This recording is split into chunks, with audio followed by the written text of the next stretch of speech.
Ooh, hello everybody, this is Sergeant Epic here, and welcome to the Comic Countdown number 27.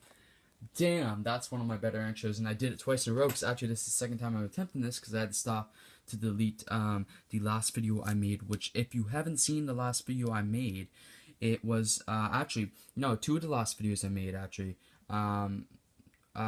My third last video and my last video, I think if I got that correctly, were both recap and reviews of the first two issues of Black Widow. So go watch those, cause I brought recap and review videos back, and in my opinion, it's better than ever. And I really did enjoy making them and uploading them. So I hope you guys go watch them and enjoy also. And also, I have a Sting That Little action figure review. So if you guys want to watch that, whatever, you guys should do that too. Anyway, like I said, today is the Comic Countdown time. I literally just read this issue. I literally just finished it like 15 minutes ago, not even that. But I have 7 books there. If you don't know what the Comic Countdown is, which I say this every time, it is probably one of my favorite series to do, if not my favorite. But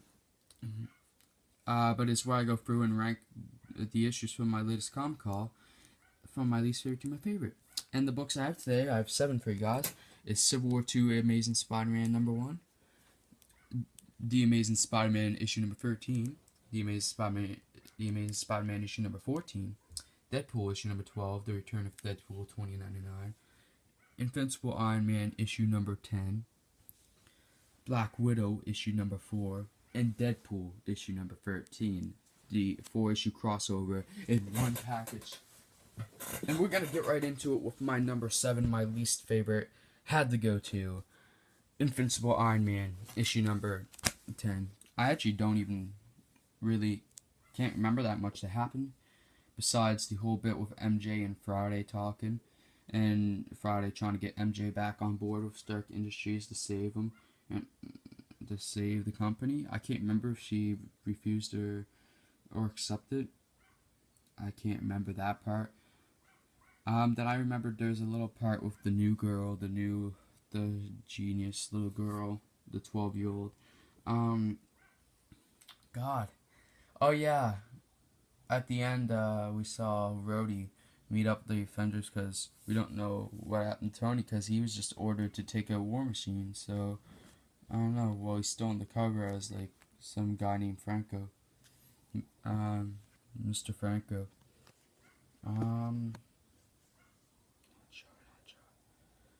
It was a really good issue. It just didn't. It just didn't happen to be better than any of the other issues, in my opinion. I mean, not that it wasn't better. It's just like, I don't know. It was really good, and I'm really excited for the next issue of Invincible Iron Man. The story's been really good lately, but there's just so many good series I read that something has to take the least favorite spot. So I'm sorry. Throw that over here. Anyway, moving on to my number 6. It's gonna have to go to The Amazing Spider-Man number 13. It's really weird because these issues of Amazing Spider-Man were fucking awesome. These were awesome issues of Amazing Spider-Man, but they still couldn't rank up that high. I mean, they could have if it wasn't for the other books. But this was really good, really good.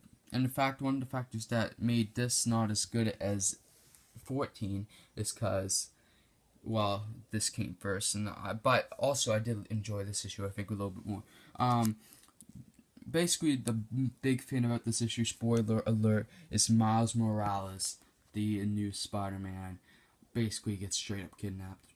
And I can't remember, but also Miss Marvel might have also been captured in this issue too. But Tony and Peter, Spider-Man and Iron Man are fighting, and Miles leaves, and then Regent straight up captures him. And we learn Regent is going after superheroes now because they also cause destruction and cause deaths when they're battling supervillains. So that is his reasoning. And that's why Regent is being an asshole. I'm just kidding. Oh my god. But yeah, anyway, I'm going to shorten these. Usually, the old comic countdowns, I would go really into the story and kind of almost like tell basically everything that was important. But now that the recap and reviews are back, I'm going to save it for that, and I can only make 15-minute videos. It's only been like 2 months since I got my strike on my channel, So I still got like 4 months till I can make longer than 15-minute videos. Then maybe my old format will return. Maybe it won't. It probably will, sort of, where I can make longer videos and talk a bit more, but they probably won't be as long as they used to be. So I'm shortening my descriptions and stuff about this. So, and stuff about these books. So yeah. Anyway, moving on to my number 5. It's not that surprising. It is The Amazing Spider-Man issue number 14. This is almost in the same order I actually read these. Not quite, because Iron Man was after both of these Spider-Man issues. So yeah. This was awesome. Basically, by the end of this issue, we get to see Iron Man and Spider-Man battling Regent, and actually Regent legit like takes him out. I think that's how this issue ends.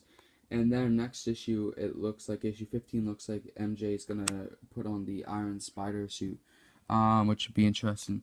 What else happened in this issue?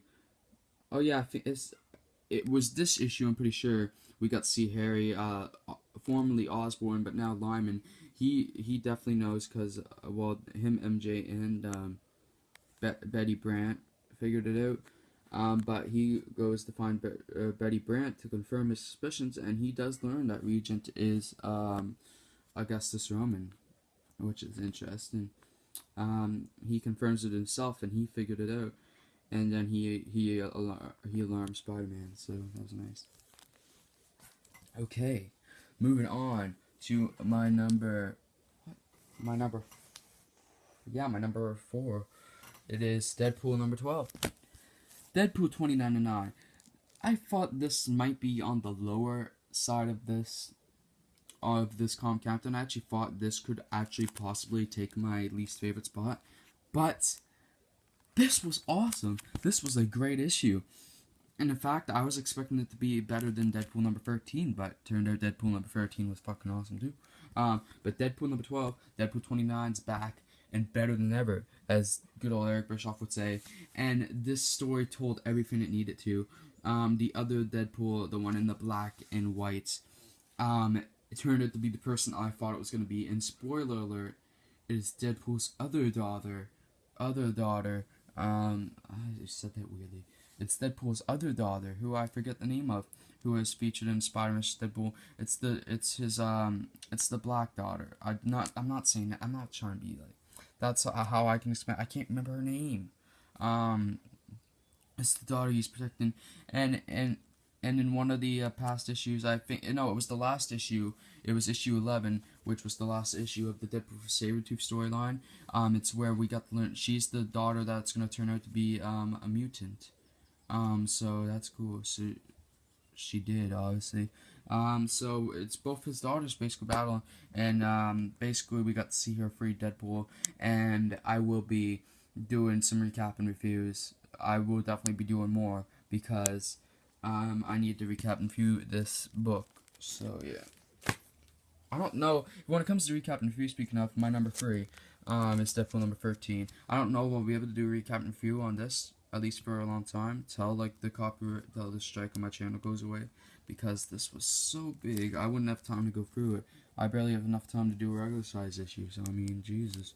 But anyway, this was awesome. We got to see Luke Cage, Iron Fist, and Daredevil join with Deadpool to help out a guy that got stuck up in the Mafia, I think. Was it the Mafia? Just with a ton of supervillains and stuff.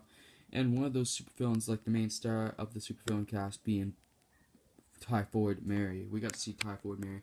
Anyway, he gets caught up in the bank. He's like he's a banking guy, and he infested their money all around, and so they come after him. Blah blah blah. This was awesome. Great read. If you're not reading Deadpool, or you just didn't pick this up because it was like price tag.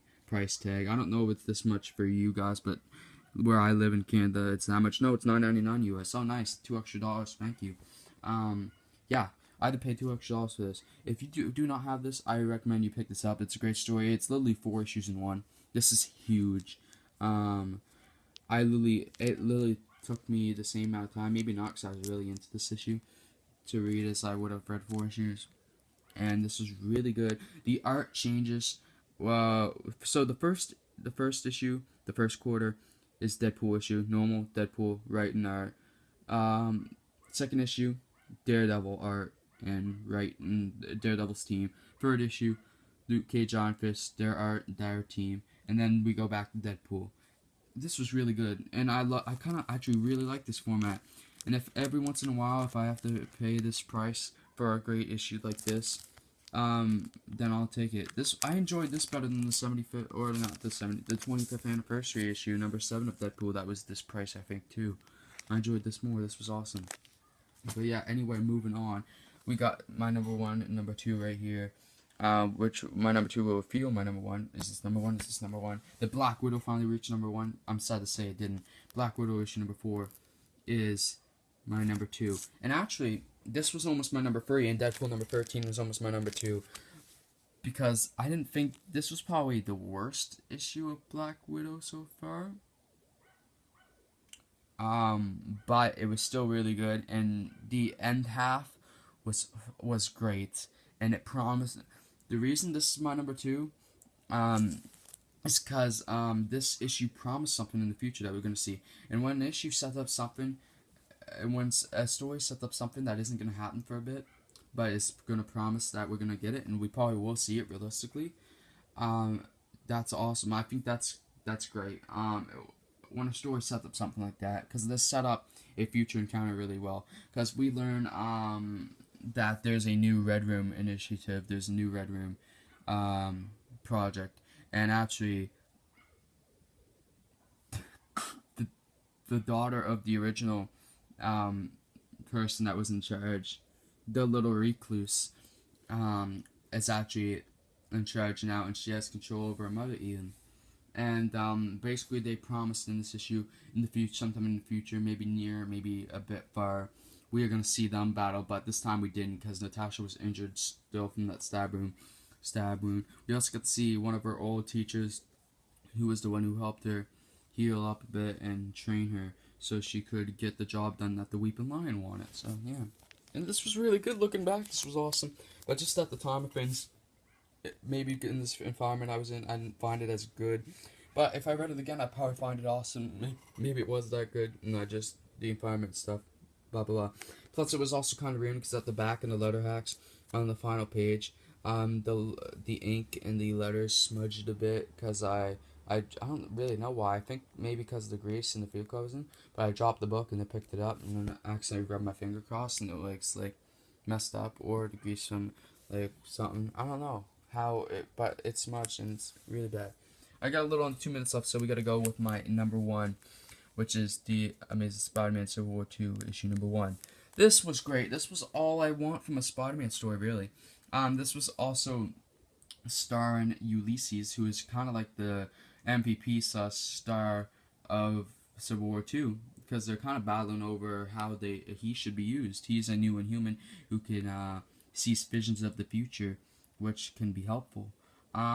This was awesome. This is the first time in Amazing Spider-Man issue. I know it's Civil War 2, but this is the first time an Amazing Spider-Man issue has figured. This could have been a normal Amazing Spider-Man issue, basically, but at the time, I don't know why it has its own like little miniseries. But I guess because the Awesome Regent storyline's going on. But holy, this was awesome. We got to see them battling vultures. Like Ulysses basically helped Spider-Man. Help with crimes and stuff against vulture guys. He helped save 2 people's life. But at the end of this issue, he saw a vision where Clash is gonna put on the costume again and fight Spider-Man. So that's where it left off, and it was awesome. This was the perfect issue. You guys will be getting a recap and review video on this, I promise. In fact, but I don't know when, because I'm gonna be gone as of Saturday for a week, unless something happens to change that. So you guys won't be getting videos unless, cause I don't know, maybe I can get internet. I might pre-record some stuff, and if I can somehow upload, I will. But I'm excited. This was awesome. Anyway, guys, if you enjoyed this video, please like, subscribe, comment, even share if you want to. Anyway, guys, see y'all later, and peace. And actually, this is also my cover of the week / haul. So yeah, anyway, peace.